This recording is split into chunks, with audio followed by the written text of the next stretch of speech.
మాటే మంత్రం అనే టైపు ఆమె. మైక్ చేత పట్టిందంటే గలగల గోదారి అన్నట్టు సాగుతుంది ఆమె మాటల జరి. నది నీటికైనా అక్కడక్కడ ఆనకట్టలుంటాయేమో గాని ఈ యాంకరమ్మ మాటల ప్రవాహానికి బ్రిడ్జిలు డ్యాములుండవు. ఆమె మాటల మాంత్రికురాలు సుమ. ఏ టీవీ పెట్టినా, ఏ ఆడియో ఫంక్షన్ చూసినా సుమలేని కార్యక్రమం ఉండదు.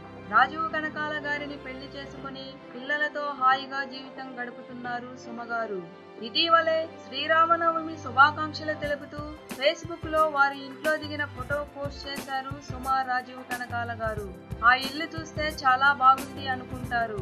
అయితే ఆ ఇల్లు ఎక్కడో చూసినట్టు కూడా మీకు అనిపించడం సహజం. ఎందుకంటే సుమగారి ఇంట్లో సినిమా షూటింగ్లు కూడా జరిగాయి.